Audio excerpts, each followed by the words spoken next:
ଦେଖନ୍ତୁ ମୁଁ ଗୋଟେ ଭିଡିଓ ଦେଖୁଥିଲି ଏଠିକାର ପ୍ରାର୍ଥୀଙ୍କର। ସିଏ କହୁଛନ୍ତି ଯେ ମୁଁ ବାଘର ଛୁଆ ବାଘୁଣୀ। ମତେ ଆଶ୍ଚର୍ଯ୍ୟ ଲାଗିଲା ଯେ ବାଘ ବାଘୁଣୀ ଏମାନେ ତ ଯାଇକି ଜଙ୍ଗଲରେ ରହିବା କଥା, ଏମାନେ ଝାରସୁଗୁଡାରେ କଣ କରୁଛନ୍ତି? ବରଂ ସେମାନେ ଯାଇକିରି ନନ୍ଦନକାନନରେ ରୁହନ୍ତୁ, ଲୋକ ଟିକଟ କରିକି ତାଙ୍କୁ ଯିବେ ଦେଖିବା ପାଇଁ। ତେଣୁ ବାଘ ବାଘୁଣୀ ମାନଙ୍କର ତ ଝାରସୁଗୁଡାରେ କିଛି କାମ ନାହିଁ, ସେମାନେ ତ ଜଙ୍ଗଲରେ ରହିବା କଥା। ତେଣୁ ମୁଁ ଭାବୁଛି ସେମାନେ ଜଙ୍ଗଲ ପଳାନ୍ତୁ, ଛାଡି ଦିଅନ୍ତୁ, ଝାରସୁଗୁଡାରେ ମଣିଷ ମାନେ ଶାସନ କରନ୍ତୁ।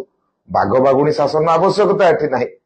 ଏବଂ ଆଉ ଗୋଟେ ଭିଡିଓ ମୁଁ ଦେଖୁଥିଲି, ତା ଦେହରେ ଏଠିକାର ପ୍ରାର୍ଥୀ କଣ ଗୋଟେ କହୁଛନ୍ତି, ବାହାରି ଲୋକ କଥା କହୁଛନ୍ତି। ମୁଁ ତାଙ୍କର ଆଜି ଫେସବୁକ ପ୍ରୋଫାଇଲ ଦେଖୁଥିଲି ଯେ ସେ କୋଉଠି ପାଠ ପଢିଥିଲେ।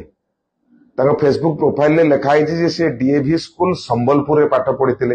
ସେଇଟା ଝାରସୁଗୁଡା କି ସମ୍ବଲପୁର ବୁର୍ଲା ବୋଲି ଲେଖା ହେଇଛି, ସେଟା କୋଉଠିକାର ଲୋକମାନେ ଠିକ ଭାବରେ ଜାଣିଛନ୍ତି। ଏବଂ ତାଙ୍କର ଗୋଟେ ଆଫିଡେଭିଟ ଆଜି ମୁଁ ଦେଖୁଥିଲି, ସେ ଆଫିଡେଭିଟରେ ଲେଖା ହେଇଛି ଯେ ସେ ସ୍ପେନରେ ପାଠ ପଢିଛନ୍ତି। ଯଦି ଆଫିଡେଭିଟ ଟାକୁ ଆପଣ ଭଲ ଭାବରେ ଦେଖିବେ, ସେଥିରେ ଗୋଟେ ବଡ ଜିନିଷ ଅଛି ଯେ ତାଙ୍କର 8ଟା ବ୍ୟାଙ୍କ ଆକାଉଣ୍ଟ ହଉଛି ସମ୍ବଲପୁରରେ।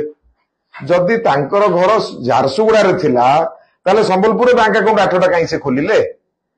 ତେଣୁ ମତେ ଲାଗୁଛି ଯୋଭଳି ଭାବରେ ସେ ବାହାରି ପ୍ରଶ୍ନ ଉଠେଇଛନ୍ତି, ଯେହେତୁ ନିଜେ ଜଣେ ବାହାରର ଲୋକ, ତେଣୁ ନିଜେ ବାହାର ଲୋକ ହେଇଥିବା କାରଣରୁ ସେ ପ୍ରଶ୍ନଟା ଉଠଉଛନ୍ତି। ଯିଏ ଆଜ୍ଞା ଝାରସୁଗୁଡା ମାଟିରେ ପାଠ ପଢିନି, ଗରମ କଣ ଦେଖିନି, ଲୋକଙ୍କର ଦୁଃଖ କଣ ଦେଖିନି, ସିଏ ଲୋକଙ୍କ ଆଖିରୁ ଲୁହ କଣ ପୋଛିବ?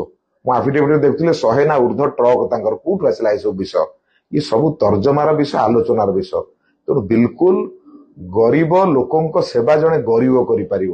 ତେଣୁ ତାଙ୍କ ପାଖରେ ସେ କାପାସିଟି କାହିଁ? ସ୍ପେନରେ ପାଠ ପଢିଥିବା ଲୋକ, ବୁର୍ଲାରେ ପାଠ ପଢିଥିବା ଲୋକ, ସେ ଝାରସୁଗୁଡାର ଦୁଃଖ କଣ ବୁଝିବେ? ତେଣୁ ଯୋଉ ପ୍ରକାର ଭାବରେ ମିଛ କଥା ଲୋକମାନଙ୍କୁ କହୁଛନ୍ତି, ସେଥିରୁ ନିବୃତ୍ତ ରହିବାର ଆବଶ୍ୟକତା ଅଛି।